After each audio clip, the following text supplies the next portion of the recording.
I live in Laidley, which most people probably don't know about, somewhere in between Toowoomba and Ipswich, right in the middle. Person from the news, he sort of had covered the story of me, and everyone in Laidley all knew about me, so they're all just like, oh my God, you're okay. I'm like, I have no idea who you are, but thank you, great. My house burnt down and I was in it. The fire started while Mum was asleep and I was asleep, and I tried to crawl out the window, but I didn't quite reach it and I passed out. I don't remember any of it. I don't really remember the beginning. It was a bit of a sort of a blurb. There was a lot of just waking up and falling asleep and remembering little bits and not sure what was real and what wasn't. Kept waking up and not sure whether who was alive and who wasn't, what had happened, who was okay, and so they had to keep reminding me. It's really good to celebrate the little victories. I couldn't even roll off a bed to begin with, and that wasn't great because one, you want to use the toilet on your own, and that will be one of your biggest achievements. If you haven't done that yet, you will love it when you can. It'll be amazing. You don't think about just walking and stuff and how hard it is to do before you have to try to redo it again. So first I had to learn how to sit up on my own, which was very difficult, but eventually I did it, and there was a challenge of actually being able to stand up and then walking. My mum was reading to me, and that helped. Like, even though I sort of didn't quite register what she was saying, it was something to focus on and to listen to that was different. My mum couldn't stay with me some of the times because she had to go home, obviously, and do things. And you sort of, when you're alone, of course you have the nurses and all that, and they're great, but they have stuff to do and they can't always be with you. You feel very alone, and it's not good to feel that way, and you're gonna need all the support you can get. I know you're not gonna maybe want it at the time, but it will help.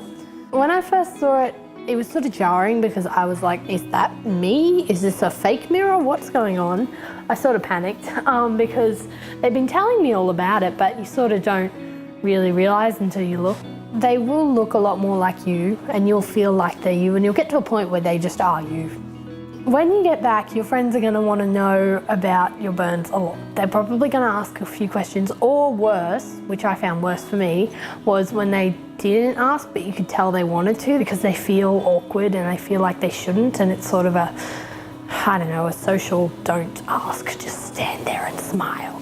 My friends were great because they understood they didn't understand it all, but they tried to give leeway. Some of them were very nervous about hurting me all the time, and I'm like, I'm fine.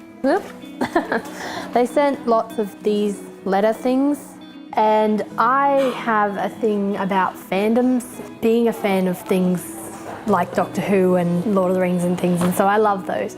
And so they sent me quotes and things, and it says, "A day may come where the strength of men may fail, but that is not this day." I was happy to hear it because it was such a strength-giving thing, and to have sort of something to look at and be like, yep, I'm gonna get through this because, at least it's not a million orcs with fire blades chasing me. So, could be worse. Find something to laugh about. Even if you don't think you can, just be like, think of everything under the sun until you find something funny, and if you can't, then ask everyone else. Pressure garments. You're gonna hate them, but they'll be good for you. They'll be difficult to put on, but they'll be all right once you got them on. And also they do stretch. I suppose you'll see things differently to what you did before. You'll see it through a different lens. You'll see people differently.